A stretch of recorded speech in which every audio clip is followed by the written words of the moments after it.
오늘 주신 하나님 말씀 신약 성경 누가복음 6장 39절에서 45절까지 말씀입니다.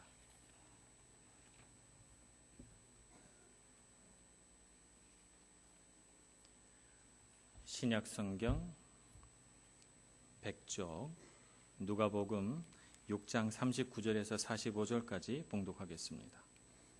또 비유로 말씀하시되 맹인이 맹인을 인도할 수 있느냐? 둘이 다 구덩이에 빠지지 아니하겠느냐? 제자가 그 선생보다 높지 못하나 무릇 온전하게 된 자는 그 선생과 같으리라. 어찌하여 형제의 눈 속에 있는 티는 보고 내 눈 속에 있는 들보는 깨닫지 못하느냐? 너는 내 눈 속에 있는 들보를 보지 못하면서 어찌하여 형제에게 말하기를 형제여 나로 내 눈 속에 있는 티를 빼게 하라 할 수 있느냐? 외식하는 자여 먼저 내 눈 속에 들보를 빼라. 그 후에야 내가 밝히 보고 형제의 눈 속에 있는 티를 빼리라. 못된 열매 맺는 좋은 나무가 없고 또 좋은 열매 맺는 못된 나무가 없느니라. 나무는 각각 그 열매로 아나니 가시나무에서 무화과를 또는 찔레에서 포도를 따지 못하느니라. 선한 사람은 마음에 쌓은 선에서 선을 내고 악한 자는 그 쌓은 악에서 악을 내나니 이는 그 마음에 가득한 것을 입으로 말함이니라. 아멘. 찬양대의 찬양을 하나님 앞에 올려드리겠습니다.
우리의 삶을 영화로 만든다면 어떨 것 같습니까? 만약 어떤 영화 감독이 우리에게 찾아와서 나를 주인공으로 해서 영화를 한번 만들어 보고 싶습니다. 그러면서 제 삶을 영화 시나리오로 각색한다고 할 때 제 마음이 어떨까 한번 생각을 해봅니다. 여러분 어떠실 것 같아요? 정말 관객들이 좋아하고 히트칠 만한 영화가 하나 만들어질 것 같습니까? 내 삶 가운데 뭔가 재미있고 의미 있는 어떤 이야기들이 영화 가운데 이렇게 아름답게 그려질 것 같은 생각이 드십니까? 사실 그렇게 우리의 삶을 영화로 만들어 본다고 하면 우리는 가장 먼저 떠오르는 것이 의미 없고 또 지루한 우리 일상들이 떠오릅니다. 정말 우리가 삶을 오래도록 살아왔는데 얼마나 많은 이 지루한 일상들이 우리의 삶 가운데 쭉 이어진지 몰라요. 아침에 일어나서 씻고 애들 옷 입히고 학교 보내고 또 막 바쁘게 또 뭐 장봐 갖고 오고 또 집안 청소하고 뭐 또 직장에 나갔던 남자분들 열심히 일하다가 뭐 또 안 돼가지고 짜증도 냈다가 야단도 맞았다가 화도 냈다가 뭐 그러다가 하루가 왔어요. 그래서 그 일상을 쫙 카메라에 담아서 보여줍니다. 흥행할 것 같으세요? 안 될 것 같으세요? 아무도 안 보죠. 우리는 참 중요하다고 생각하면서 날마다 그 일상에 쫓겨서 허덕이면서 살아가는데 그 중요하지 않다고 생각되는 일상도 내가 놓치게 되면 누군가가 힘들고 어려움을 겪는데 영화 속에서는 재미가 없고 아주 지루한 것이 됩니다. 그렇다면 내 삶 가운데 뭔가 좀 특별하고 의미 있는 사건들을 한번 모아가지고 영화를 만들어 볼까? 저한테 어렸을 때는 저는 물을 굉장히 좋아했어요. 벌써 이렇게 날씨가 뜨거워지기 시작하면 저는 아주 물속에 잠겨서 살았습니다. 학교 갔다 오면 바로 개울가로 나가서 저는 어렸을 때 지금은 뭐 구경하기도 어렵지만 저는 어렸을 때 고무신을 신었거든요. 고무신을 가지고 물속에 들어가서 좀 물고기 잡는 거 너무너무 재밌어요. 그래서 물고기 잡는 건 저한테는 아주 선명하고 아름다운 기억으로 남아있는데 그걸 영화로 만들어 놓으면 사람들이 좋아할까요? 안 좋아할까요? 저런 걸 왜 영화로 만든 거야? 그러면서 다들 가실 것 같아요. 제가 고등학교 다닐 때 농구를 하다가 다리를 부러뜨렸어요. 그래서 크게 다친 적이 있습니다. 그래서 뭐 굉장히 오랫동안 기부스를 하고 다녔는데 저한테는 아직도 아주 그 다리 다쳤을 때의 순간이 선명하게 남아 있거든요. 자, 다리 다쳤을 때 그 순간을 카메라로 찍어가지고 내 삶은 굉장히 의미가 있는 순간인데 보여주면 마찬가지로 생각하시겠죠. 저걸 왜 보여주는 거야? 나한테는 특별하고 무언가 기억에 선명하게 남아있는 기억이지만 영화 속에서 원하는 것은 무언가 의미 있는 것, 뭔가 정말 스토리가 있고 가치로 뭔가를 향해 나아가는 것이 보여지기를 원하는 것이죠. 이렇게 한번 우리가 생각해 보면 좋을 것 같아요. 음악 다들 전공하시는 분들이 많잖아요. 우리 교회 음악 전공하시는 분들이 참 많아요. 그래서 음악이라고 하는 건 소리 아닙니까? 그러니까 소리를 모으면 음악이 될 거다 이렇게 생각을 해서 제가 배경음악으로 잔디 깎는 그 기계의 소리를 깔고 그리고 멜로디를 쓰레기차가 후진하는 소리 삐삐삐 이거를 주제음으로 해서 음악을 만들면 여러분 그 음악을 들으면서 무슨 생각하겠습니까? 이 소음을 왜 녹음을 해서 들려주는 걸까? 이런 생각하지 않아요. 그죠? 뭐 잔디 깎는 소리, 물 흐르는 소리, 물 끓는 소리, 청소하는 청소기 소리 다 소음입니다. 그냥 소음이지 음악은 아니죠. 음악이라고 하는 것은 형식이 있고 구성이 있습니다. 제가 음악을 전공한 것은 아닙니다만 음계가 있고 화성이 있습니다. 그래서 우리가 음악을 들으면서 아름답다 느끼는 이유는 치밀한 수학적 계산 속에서 작곡가가 세우는 어떤 원칙을 충실하게 따라서 음계가 이렇게 나열이 됐기 때문에 그래서 음악이 아름다운 것이죠. 그래서 그것을 들으면서 아름답다 이렇게 느끼는 것입니다. 우리의 삶도 영화를 만들어 본다고 생각을 하면 우리의 삶도 뭔가 스토리가 있어야 돼요. 이야기가 있어야 우리의 삶도 아름답게 느껴집니다. 이야기가 없는 삶은 아름답다고 느껴지지 않고 수많은 지루하고 반복되는 일상들의 나열일 뿐이죠. 그렇기 때문에 우리는 우리 삶 가운데서 뭔가 감동을 주는 이야기, 기쁨을 주는 이야기를 찾아내야 됩니다. 그래서 어떤 사람은 그 이야기를 이렇게 정의합니다. 한 사람이 가치 있는 무언가를 향하여 갈등을 극복하고 마침내 그것을 얻어내는 것, 이것을 이야기라고 합니다. 그래서 우리의 삶을 정말 감동 있고 뭔가 의미 있는 것으로 만들려면 우리 삶 가운데 가장 무엇이 있어야 되냐면 무언가 가치로운 목표가 있어야 됩니다. 근데 우리의 삶이 이야기가 되기 어려운 이유 중에 하나는 우리는 무수히 흩어지는 수많은 산만한 목표들의 결집이지 무언가 숭고하고 가치로운 것을 향해서 매 순간을 전력 투구하면서 그러면서 어려움을 뛰어넘는 그런 삶은 아니기에 우리의 삶을 영화로 담아내려고 할 때 어려움이 생기는 것입니다. 우리의 삶이 왜 지루할까요? 우리의 삶은 왜 반복되는 일상 속에서 우리가 10년을 살아도 10년의 삶을 영화로 담아내려고 할 때 정말 지극히 짧은 분량 5분이나 10분이나 이 정도밖에 담아내지 못하게 되는 것일까요? 그 이유는 우리가 뭔가 가치 있는 것들을 바라보면서 그것을 향해 뭔가 어려움과 갈등을 이겨내는 그런 삶을 살지 못하기 때문은 아닐까 하는 생각을 해보는 것입니다.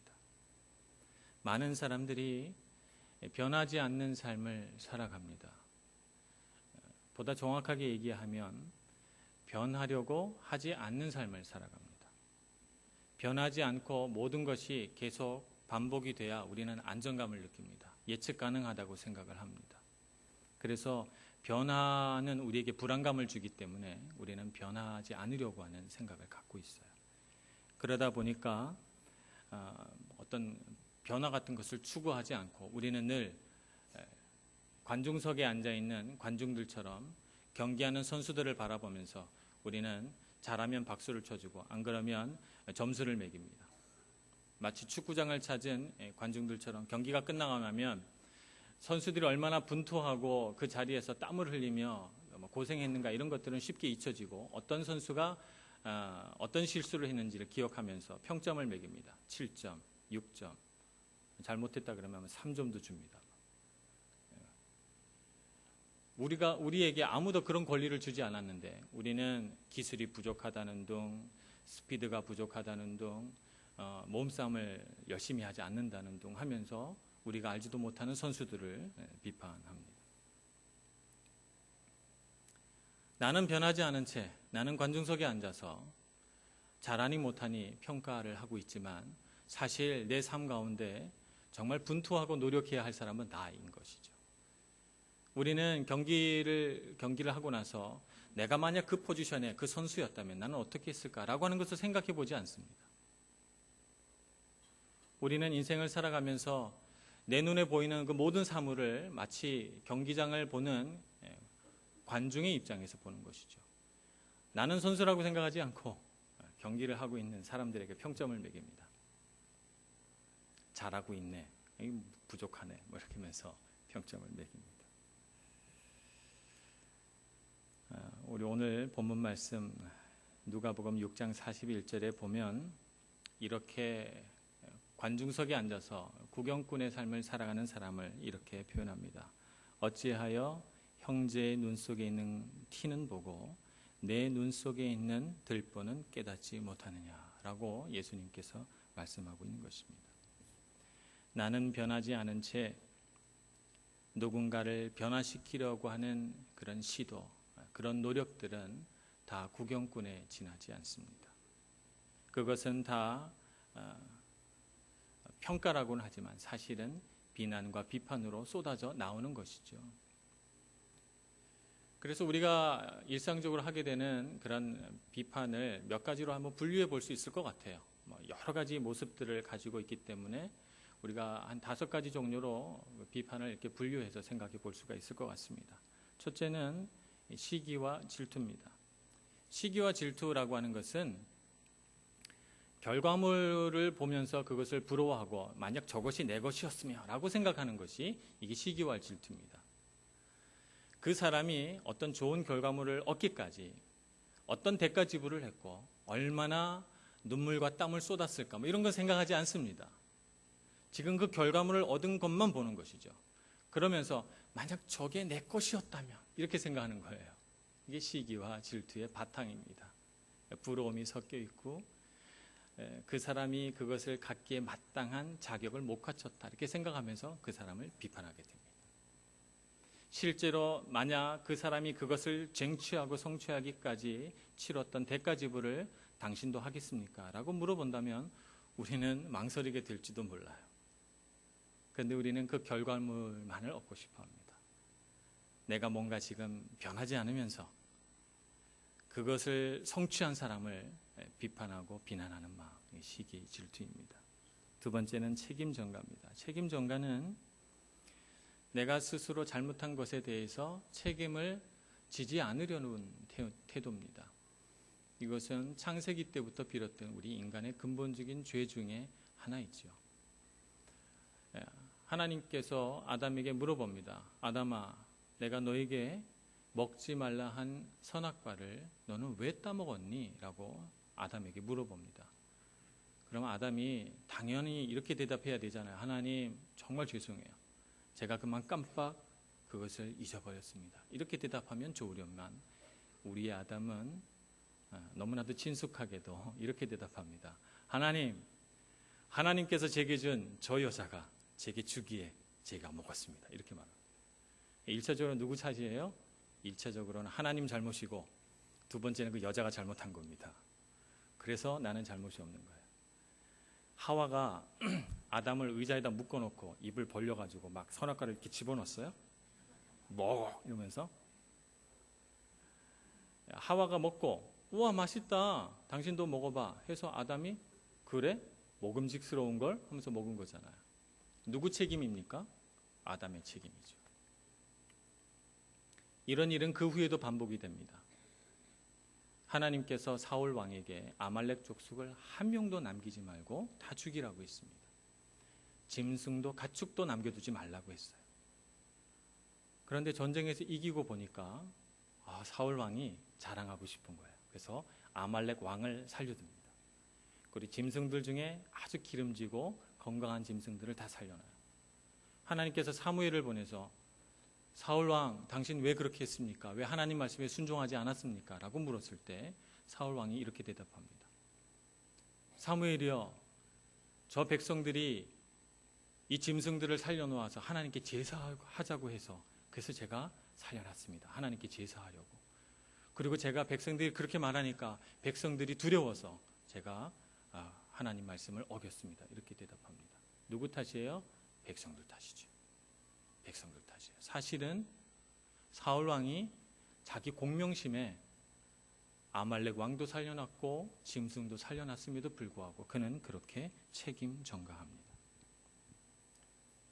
이런 것이 바로 비난의 비판의 두 번째 종류가 됩니다. 세 번째는 부정적인 관점입니다. 여기 컵에 물이 반 들어있습니다. 물이 딱 반 들어있기 때문에 이 물이 반이나 찼구나 이렇게 말할 수도 있고 반밖에 안 되네 이렇게 말할 수도 있습니다. 긍정적인 관점을 가진 사람은 야 컵에 물이 반이나 있네 이렇게 좋아합니다. 근데 부정적인 관점을 가진 사람은 왜 이렇게 반밖에 없지 이렇게 말합니다. 부정적인 관점을 가진 사람에게 반밖에 없어서 아쉬우세요? 그럼 제가 꽉 채워드릴게요 하고 그 잔에 물을 꽉 채워주면 부정적인 관점을 가진 사람은 어떻게 말합니까? 액에게 컵이 작아서 꽉 채워도 별 수 없네요 이렇게 말할 거예요. 그죠? 관점은 계속 부정적인 관점일 뿐이지 그가 원하는 것을 채워줘도 결코 만족하지 않습니다. 왜 그럴까요? 부정적인 관점을 가진 사람은 소망이 없기 때문입니다. 무언가가 잘 될 거라고 생각하지 않아요. 그러니까 아무리 좋은 것을 베풀어 줘도 그는 그것을 좋다고 느끼지 못합니다.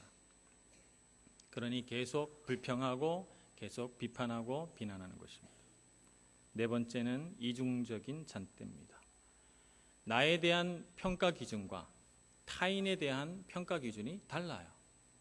나에게는 대단히 너그럽고 타인에게는 대단히 가혹합니다. 똑같은 일을 놓고 나는 그럴 수도 있지 이렇게 생각을 하고 다른 사람에게는 어떻게 그런 일을 이렇게 생각을 합니다. 다른 관점이 있는 것이죠.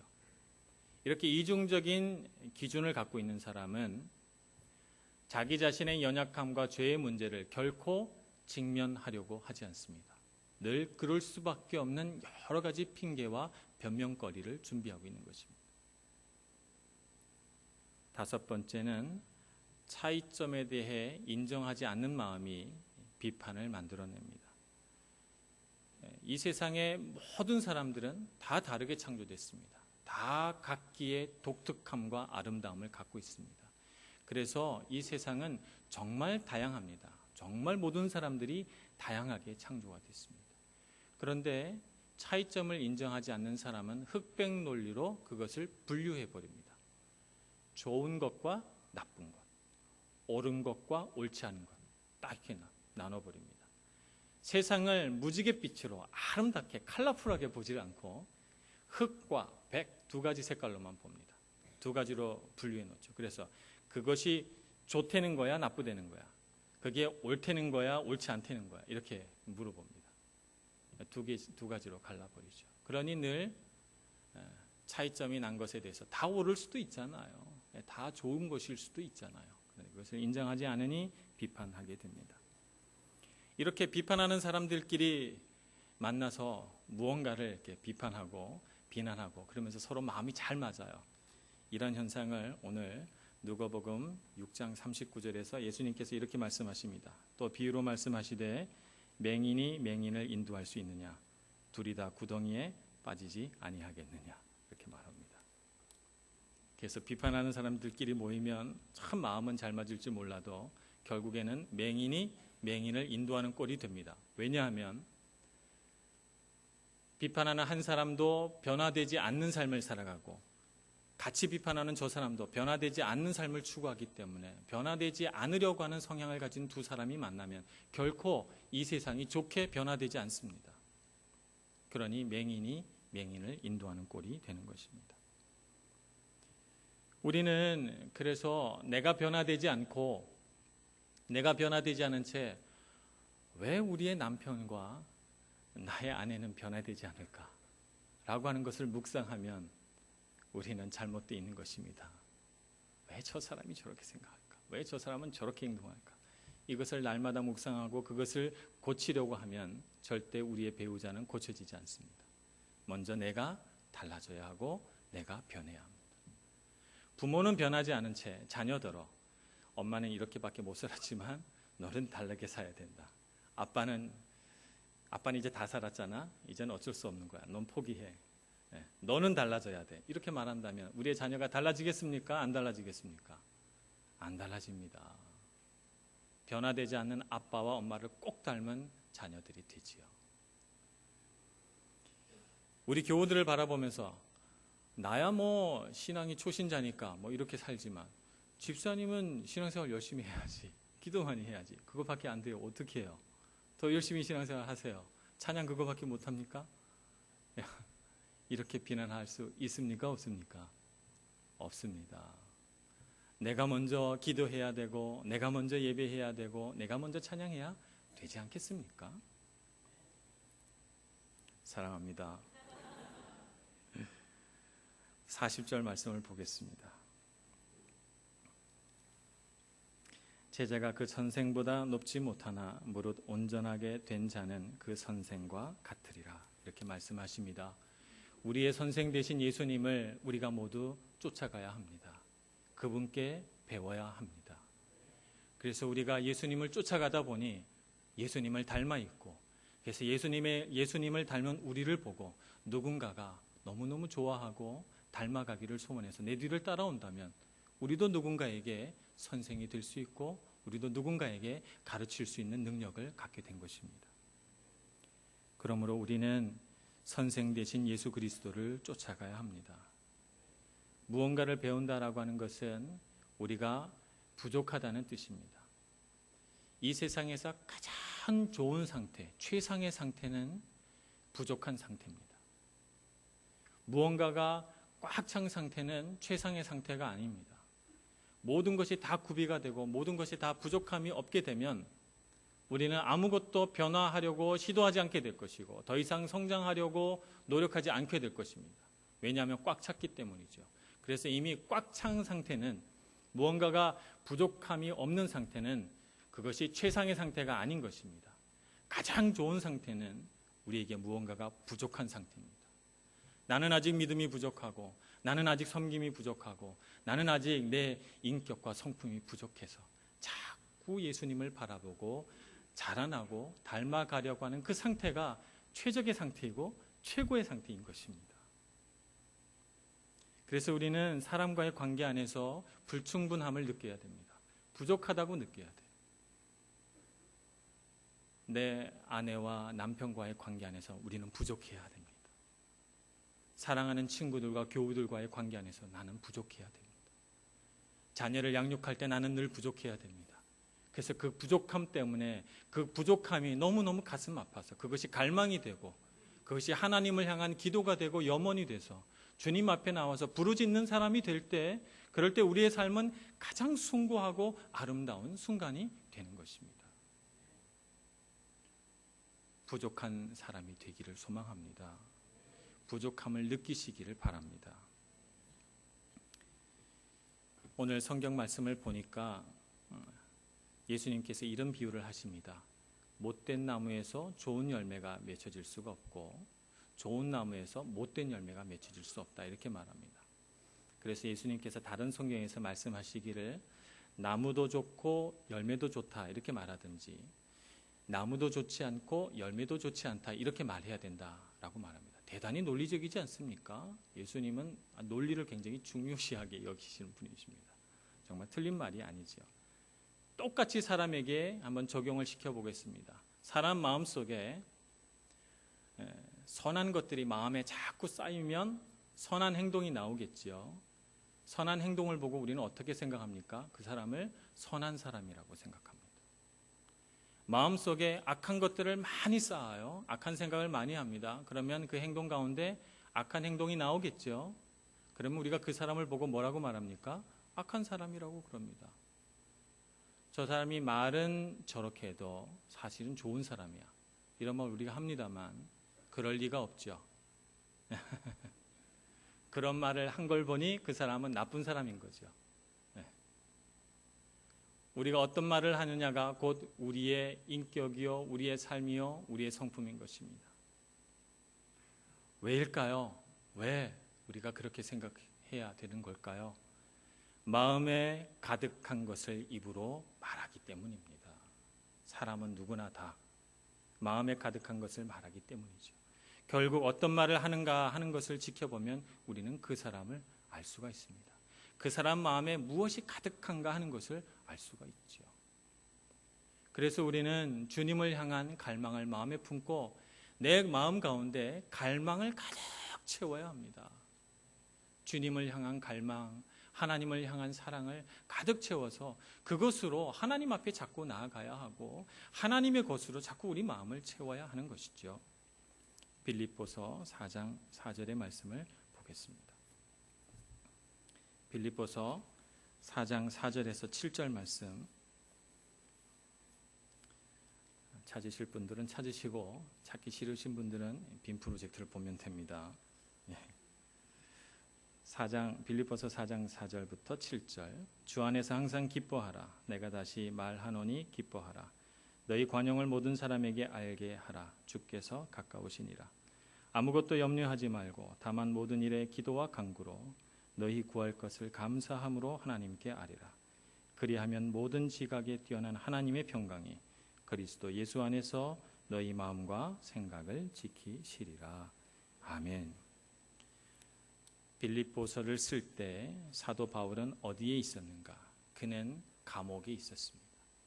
인생의 가장 절망적인 장소, 감옥. 그는 과연 감옥에서 풀려나게 될지 아니면 죽음을 맞이하게 될지 모르는 그런 상황 속에서 그는 빌립보 교회에 편지하면서 주 안에서 항상 기뻐하라 이렇게 말했고 그도 감옥 안에서 기뻐했습니다.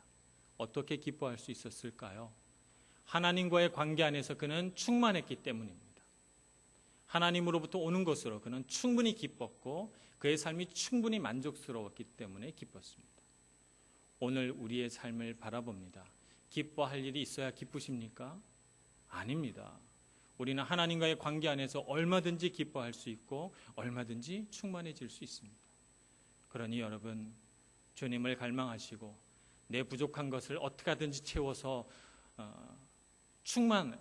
가득 찬 상태를 만들려고 하지 마시고 나에게 있어서 가장 최상의 상태는 부족한 상태다 하는 것을 깨닫고 부족한 것 때문에 감사하고 부족한 것 때문에 기뻐하면서 하나님을 더욱 갈망하시고 그 갈망 안에서 주님과의 관계가 더욱 깊어지시는 여러분 모두가 되시기를 간절히 축원합니다. 기도하겠습니다. 은혜가 많으신 하나님, 우리의 삶 가운데 오셔서 우리의 메마른 가슴을 열어주시고 우리로 하여금 주님을 갈망하여 주님과의 그 기쁘고 선하고 아름다운 관계를 맺도록 기뻐하며 주님 앞에 나아가는 저희들 모두가 다 되게 하여 주시옵소서. 예수님의 이름으로 기도합니다. 아멘.